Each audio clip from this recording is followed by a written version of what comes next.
This week on Rider Replay, we have sports coverage on baseball, lacrosse, flag football, and more, so stay tuned.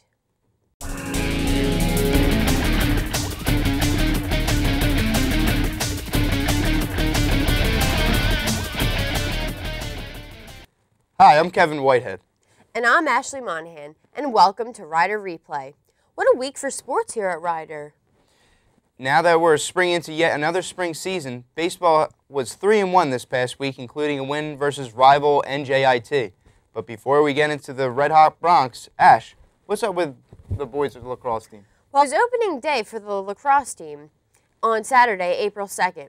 And although Rider came out strong against Rowan University, the game ended in a loss of 14-8 for the Bronx. We now go to reporters Jeremy Graff and Sean Lineski with more on the game. Rider University has a lot to offer this year. Rider has actually just started two brand new club sports teams in men's and women's lacrosse. The Rider lacrosse teams that were just newly formed and created this year are offered to any student serious in school versus school competition. The level of play is less than Rider's varsity sports teams, but the teams do compete against other schools such as Rutgers, and they welcome anyone to try out, but serious lacrosse background experience is recommended. The competitive sport has taken hold, and some players are excited that Rider finally has installed a lacrosse team into its diverse club sports list. The boys played a rough and tough game. They started off strong, scoring 3 goals in under 4 minutes. Although they ended up losing, the Bronx did score 8 goals. I'm sure they will learn from this loss and come out with a win for their next game. The lacrosse men's team is run by President Brian Williams, and the women's president is Lori Colbert. So email them if you are interested in schedules or joining. The teams are brand new, so check them out at Rider's website under Club Sports. So, I mean, seriously, lacrosse is such a crazy sport. I don't even know, if I would be able to do it. Well, some of the guys out there are, kind of proven that even in their first year and first few games in the sport, they're coming out and performing well. A lot of guys like Justin Esteban and Frank Pandolfo. I mean, they've played in the past, but they're really getting their feet wet in this college style of game.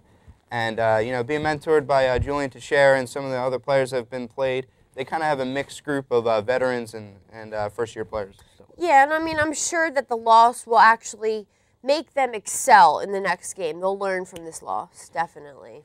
So, but what about baseball, Kev? On April 3rd, the Bronx had a thrilling win over Iona College 9-6. Despite the Bronx trailing by 6 runs after 5 innings, they came all the way back to make way for closer Tyler Smith's 5th save of the season. Now to videographer Andrew Gray for more on the game. The Rider baseball team earned an impressive comeback victory on Sunday as they defeated Iona College 9-6 after being down 4-0 early on. Trailing 6-3, Rider scored 3 runs in the 6th to tie the game, followed by 3 more in the 7th to take a commanding lead. Rider starting pitcher Joe Calagero struggled in 4 innings of work, but sophomore relievers Chris Taylor and Tyler Smith were spectacular out of the bullpen, combining for 5 scoreless innings. Offensively, Rider's always pesky leadoff man Brandon Cotton had 2 hits, including a double in the first inning to extend his hitting streak to 12 games. Senior Steve Galella went 2 for 3 with 2 RBIs and 3 runs scored, while senior shortstop John Ralston pitched in with 2 hits and an RBI. As a whole, Rider did a fantastic job of being patient at the plate as Iona pitching issued 7 huge walks to allow Rider to get back into the game. This win gave Rider victories in 2 out of the 3 games against Iona and put their overall record at 15-10. Also, Rider's 5-1 conference record is good enough for 2nd place in the MAC. Now, back to the studio. You've really got to give props to starting pitcher Joe Calagero. But thank God for the relievers Chris Taylor and Tyler Smith. They really came in and made the victory possible. Yeah, for a bullpen to hold them where they're at, I mean, that's a big thing when you have to, come back from, when a starter kind of struggles in the beginning. But for the relievers to kind of bog down that Iona attack, that kind of sets the stage for the offense and gives them a shot to come back in the end. Yeah, definitely. And did you know Brandon Cotton has a 12-game hitting streak right now? I did, and that's great for the kid, and hopefully he continues that throughout the MAC conference play, especially this weekend. Yeah, and we're going to make him our Rider Replays Athlete of the Week, so good for him. And flag football, how about that? The Saget Knights played against 10 Inches Soft in a battle that landed in an 18-14 victory for the Knights. Jeremy Goldfarb was the emotional and physical team leader for the Knights, really excelling and pumping up his team. Reporter Sean Lineski was there to cover all the flag football action. Flag football is a fun intramural sport that's a great way to play football, but without all the broken bones and bruises. The Saget Knights played 10 Inches Soft in what looked to be one hell of a matchup. The game ended with the Knights beating 10 Inches Soft 18-14. I doubt the losing team took it too hard, because remember, it's just a game and a good time as well. All the teams celebrate after each match, and they all can't wait to play their next opponents. So flag football, I mean, honestly, I played flag football in middle school, and it was so much fun. I mean, it's just a way to stay active and play with your friends, and I mean, it's a really good sport. It's a lot of fun. And that's what the intramural, sports provide. I mean, especially with flag football, it's, it's football without all the bumps and bruises. Yeah. So, if players can get, the opportunity to play football without the pads, but, also go out there and, for the sake of competition, play with their fellow students and have a great time in the process. Yeah, I mean, it's still an intramural sport, but they take it really seriously. But then at the end of the game, all they get to do is go out and celebrate, even if there's a win or a loss. So it's good. Yeah, it's great for them. It's a great camaraderie, and for any Rider student to get involved. Yep, absolutely. But Ashley, I think it's that time again. Oh man, Kev, you're absolutely right. It's time for a moment with Mike.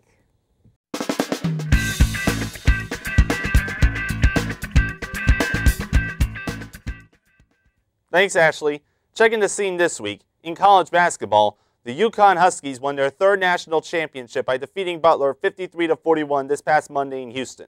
In a game that turned out to be an offensive struggle for both teams, UConn managed to pull away in the second half thanks to a powerful defense which held Butler to just 18% field goal shooting in the game, the lowest for any in the history of the national championship game. This marks Coach Jim Calhoun's third title, becoming only the fifth coach in history to win 3 national championships in basketball.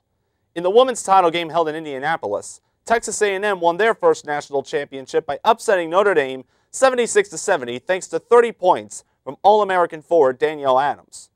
In baseball, the season has gotten off to a surprising start in which the Boston Red Sox have started 0-4 for a team picked by many to win the World Series. The New York Yankees got off to a good start by winning on opening day, yet recently on Tuesday, April 5th, they blew a 4-run lead against the Minnesota Twins at home. And in the National League, division rivals clashed at Citizens Bank Park this week as the Phillies took on the Mets in a renewal of their rivalry which has grown significantly in the past few years. That's all for me this week, and now back to Ashley and Kevin. So this past week, the baseball season, had opening day, and there was a lot of good and bad stories for a lot of teams across the league. Yeah, absolutely. And what really caught my eye was the fact that Boston is 0-6 right now. I mean, in the beginning of the season, they were getting all this hype about how great they were going to be and how they were going to lead from start to finish. But look at them right now. I mean, they're falling apart. 0-6 is no team. You don't want to get off to that kind of start. With 0-6, with guys coming in like Carl Crawford and Adrian Gonzalez, there was a lot of hype for this team. And 0-6 is nothing what Beantown wants to get off to. But I think only 6 games into a 162-game regular season. It's nothing to panic about. Well, you got that right. I mean, well, at least the Phillies right now, they're looking pretty good. They're 5-1, and Howard, I mean, he's really just the team right now as far as batting is concerned. Yeah, I mean, with Howard's bat, they've been supplemented by some great starting pitching. Roy Halladay, going 7 strong, shutout innings versus the New York Mets to take that series in the 3rd day. So I think, the star power is getting them through, and also some role players and Wilson Valdez here and there that are picking up for the injury-ridden Philadelphia Phillies. Right, and then there's, the Yankees who are 4-2 right now. We have the Mets 3-3. I mean, it's the beginning of the season. I'm sure we have a lot more to see for baseball. Absolutely. And, let's touch on basketball for a minute. How about those Huskies taking the championship? Huskies, taking their 3rd title. They were picked to do some damage in the bracket, but made that true when they came and won their 3rd championship. So you know, it's congrats out to the UConn for you know, for that great performance. Yes, congratulations to the Connecticut Huskies. All right, moving on to pro sports, we had an opportunity to meet NFL agent Drew Rosenhaus. Yeah, that was really great. I mean, he seemed like such a great guy. It was so exciting to meet him. Yeah, he really was. And it was great talking to Drew. I mean, he had so much insight about the world of professional sports. Yeah, I mean, he definitely did. And it was awesome to meet him. In fact, we were able to get some footage from the speech from guest reporter Ryan Culp. He was able to get an interview as well with Rosenhaus afterwards. Let's check it out. I always like speaking to college students because this is where I got, really, I became an agent when I was in college. And if I can inspire college students, Josh, then that is a good feeling for me. You know, if I can help some people that were in the presentation that heard me speak, because primarily I'm not there blowing my horn, I'm talking about the ups and downs, adversity, some of my failures, disappointments, to kind of help young people understand that that's a part of life and that don't let that discourage you. Josh, I became an agent at Miami when I became very friendly with some of the football players. My good friends suggested that I represent them, you know, that I go to law school and become an agent. That's how I became an agent. When I was in class, Michael Irvin, who's a Hall of Fame wide receiver with the Dallas Cowboys, said to me, Drew, you ought to be an agent. We were good friends, and I give him a lot of credit. It was, you know, really, the light bulb went on. I told all my buddies that I was in class with that we were going to be working together. Decided to go to Duke Law School, which was a great program. Outstanding sports law professor. Learned a lot from him. His name is John Wiestart, and I then internshiped after my first year of law school with an agent that represented all my pals, all the players, and from there went out on my own. And once I was in my second year of law school, I was pretty much on my own representing guys. And so my job as an agent is on my clients. I'm their friends, I'm their advisor, I look out for them, I counsel them, I teach them. I'm there to make their lives better. I'm there to add value.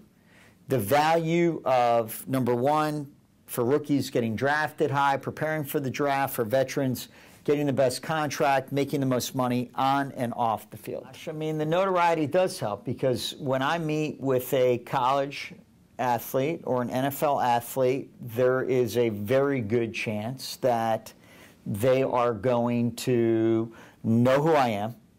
It gives me an advantage. You know, let me give you a simple example. You walk into a shoe store and you see Nike, Reebok, Adidas, and then you see a bunch of other brands that may look good, feel good, but you don't know them. You're probably going to buy the name brand because you know of quality, you know the history, reliability, and there's prestige. Well, when you get the type of notoriety that I have, I've become the most prestigious agent.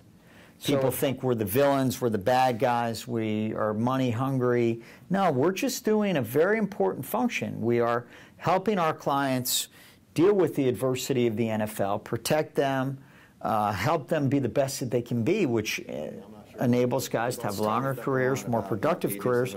That lends itself to fans enjoying the NFL more. Without agents, I think the NFL would be chaos. Really, it's tough. It's very competitive. There are a lot of agents out there that are paying guys while they're in college. There are a lot of agents giving players money, taking care of their families, giving them inducements, developing relationships before they're permitted to, not following what's called the junior rule, which prohibits contact of really any kind prior to a player playing at least 3 years of college football.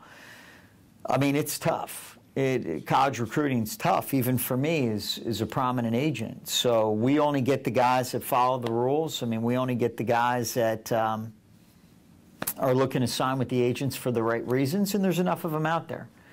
But it is very competitive. It is a very competitive business. You know, there's only 1,900 NFL players, so every player has got multiple agents after them. I'm confident there will be an NFL season. I cannot imagine a scenario where there won't be. I know that there's a lot of money at stake here in this collective bargaining. I know that there is a lot of money on the line, but there is no way that it would benefit the NFL to not have an agreement with the players, it would be very disastrous for the future of our game to miss the season or miss any games. So, Kevin, did Drew make an impact on you after you watched his presentation?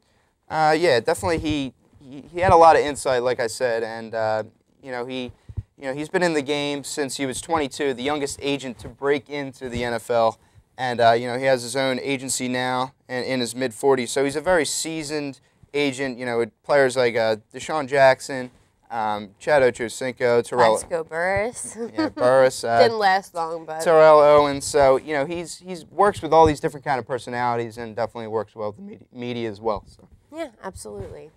Well, that's all the sports action we have for this week. For more on Bronx sports, log on to www.gobronx.com. Thanks for watching, and remember, Go Bronx!